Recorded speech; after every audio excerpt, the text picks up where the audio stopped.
네, 안녕하세요. 안녕하세요. 기술적인 거에 대해서 한번 배워보러 왔는데 OHP가 뭐 기술이 많이 들어가는 동작이 아니라서 일반적으로 하는 밀리터리 프레스 OHP 뭐 그냥 그대로 알고 계시면 되고, 기록을 내기 위해서는 몇 가지 치팅 기술들이 있는데 그걸 이제 간단하게 말씀을 드리면은 신장 반사, 레이백, 그다음에 이제 무릎의 반동을 살짝 이용하는 기술이 있는데 그거는 사실 파울이라서 엄밀하게는 푸시 프레스라고 얘기를 해도 될 것 같습니다. 신장 반사라고 하는 거는 그 근방추라고 하는 근섬유를 이용하는 건데, 우리 몸이 이제 갑자기 늘어날 때 당겨지게 하는 그런 안전장치가 있어요. 그 근방추라는 섬유가 일을 해서 발생을 하는데, 예를 들어서 가슴을 확 당긴다 그러면은 몸에서 자연스럽게 얘를 다시 수축하고 싶어 하거든요. 그걸 이용해서 내릴 때, 오버헤드 프레스를 할 때 바벨의 힘을 이용해서 가슴을 늘려주면 가슴이 다시 줄어들려고 하는 힘을 이용할 수가 있거든요. 그 타임이랑 동시에 밀어주면 내 의지대로 사용할 수 없는 근방추를 이용해서 무게를 더 들 수가 있어요. 그게 이제 신장 반사를 이용하는 기술이고, 그 셋업을 해서 그 팔꿈치를 돌리면서 바벨을 띄워주는데 이 상태로 살짝 띄웁니다. 과도하게 띄운 건데 이게 띄어다 떨어지면서 가슴이 늘어나거든요. 이 상태가 됐을 때 그때 이제 몸에서 자연스럽게 가슴이 다시 수축하고 싶어하는 느낌이 들 텐데, 그 수축하려고 하는 느낌 그대로 받아서 밀어주시면 됩니다. 사실 그 말씀드린 거 외에도 그 팔꿈치에 힘줄이 있거든요. 제가 이렇게 돌려서 들어가게 되면 순간적으로 힘줄이 눌리게 되는데 그 힘도 같이 방출이 됩니다.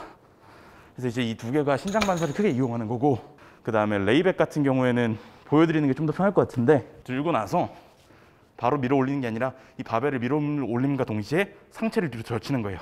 이런 식으로. 레이백이라고 하는 게 뒤로 기울이다라는 뜻이거든요. 그래서 이제 오버헤드 프레스 할 때 이 구간이 굉장히 어려운데 이 구간을 밀지 않고 제끼는 겁니다. 그리고 이제 마지막에 푸시 프레스 같은 경우는 아시는 것처럼 무릎을 굽혔다 펴면서 동시에, 이 세 가지가 크게 사용되는 기술인데, 엄밀하게 말하면 룰에서는 파울인데 푸시 프레스를 해서라도 고중량을 띄우게 되면 이 구간을 올라가게 되면 이제 여기가 어깨가 쓰이는 구간이거든요. 어깨에 고중량을 가할 수 있다는 거랑 무거운 무게로 네거티브를 할 수 있다는 장점 때문에 쓴다고 생각하셔도 됩니다. 저도 실질적으로는 첫 번째 신장 반사를 예하고는 그 위험성 때문에 자주 사용하진 않습니다.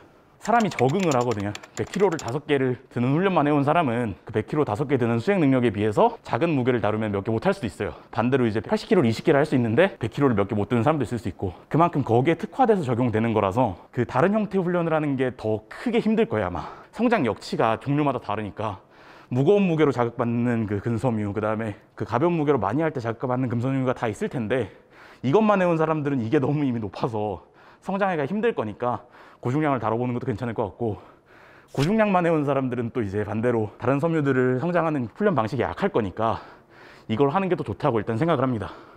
그러면 이제 OHP는 여기까지 하고 네. 이제 한번 벤치프레스를 한번 넘어가 볼까요? 견갑 잡고 맛있다. 역시 저랑 좀 무게가 비슷한 것 같은데 같이 써도 될까요? 맛있다. 맛있다. 와. 사실 가슴 근육을 쓴다라는 건 하는 그런 목적이랑 미는 그런 능력을 키우는 거랑 벤치프레스 무게 자체를 높이는 거랑은 또 달라요. 사실 진짜로 이제 파워리프팅에 종사하시는 분들은 가동 범위를 최대한 줄여서 조금만 바벨을 움직이는 거, 그 다음에 이제 아치를 안정되게 잡는 거, 이런 훈련을 되게 많이 하는데 그걸 원하시는 게 아닐 것 같아요. 가슴 근육을 키우면서 미는 거잖아요. 그러면은 이제 기본적으로 아치는 딱 다치지 않을 정도, 그 다음에 가슴이 최대한 많이 사용될 수 있는 형태로 훈련을 해야 될 것 같고, 당연히 이제 제일 먼저 그립이 제일 중요하겠죠. 자기한테 잘 맞는 그립을 찾아야 될 것 같은데 이 그립의 정도도 사람마다 다 달라요. 견갑골이나 이런 것들의 컨트롤이 부족하고 그 다음에 어깨에 통증이 좀 생긴다 그러면 그립을 넓히거나 좁히면서 제일 적정한 점을 찾아야 되는데, 기본적으로 그립을 넓히게 되면은 견갑골이 모여서 등을 안정되게 잡기가 편해요. 대신에 그만큼 가동 범위가 줄어듭니다, 상대적으로. 그리고 이제 바닥에 내려갔을 때 가슴의 최대 위안 정도나 이런 게 좀 줄어들게 되고, 그립을 굉장히 좁히게 되면 클로즈 그립 벤치프레스처럼 가동 범위가 굉장히 늘어나고 삼두의 개입이 커져요. 결국 미는 힘은 이게 제일 많이 늘어날 텐데, 어떤 그립이 좋을지 사실 그 사람 체형마다 다 달라서 저는 찾는 걸 추천을 합니다. 찾아 그립을 바꿔가면서 가장 편하게 가장 많이 들 수 있는 무게, 그리고 어깨 통증이 없는 무게. 트윈 하강도 꼭 해야 되는 부분 중에 하나인데, 그립에 따라 달라지는데, 아까 말했듯이 팔이 이렇게 모여 있을 때랑 팔이 벌어질 때랑 견갑골이 모일 수 있는 정도랑 모이는 정도가 달라요. 그래서 이제 팔을 충분히 넓게 보이게 되면은 이 자체로 힘이 이미 후인이 됩니다. 그냥 팔을 좁히게 되면 의식해서 당겨주지 않으면 위쪽에 있는 팔뼈가 밀리면서 어깨가 다칠 수도 있어요. 근데 이것도 되게 어려운 게 누구는 여기 유연성이 되게 좋아서 그냥 이렇게 빼놓고 해도 괜찮고 누군가는 진짜 후인 하강을 꽉 잡고 해도 팔꿈치가 밀리기도 팔이 밀리기도 하고. 첫 번째로는 이제 그 벤치프레스를 할 때 바벨만 미는 게 아니라 벤치를 밀라는 팁이 있어요. 그러니까 벤치프레스를 할 때 사람을 보면은 바벨이랑 벤치 사이에 제가 끼어 있는 형태거든요.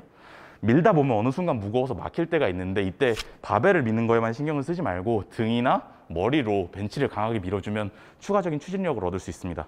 바벨을 당기라는 큐잉이 있어요. 예를 들어서 이제 벤치프레스를 한다라 그러면 네거티브 구간 사실 굉장히 중요하거든요.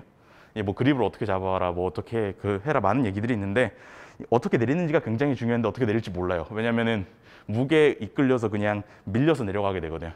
왜냐면 우리 몸은 근육은 수축을 할 수 있지 스스로 이완을 할 수 있는 능력이 없어요. 스스로 늘어나거나. 근데 이 과정은 가슴이 늘어나는 과정이잖아요. 당연히 능동적으로 컨트롤할 수 있는 거는 가슴이 아니라 등입니다. 그래서 등이 하는 역할은 당기는 거잖아요. 그래서 등이 운동을 하는 것처럼 네거티브 구간에서 당겨라라고 하는 큐잉이 있는데 저는 그게 굉장히 많이 도움이 됐고 랩풀다운 같은 데서 상체를 굉장히 꺾어서 이제 벤치프레스 하는 것처럼 이렇게 당기는 형태로 훈련을 하는 것도 도움이 됩니다.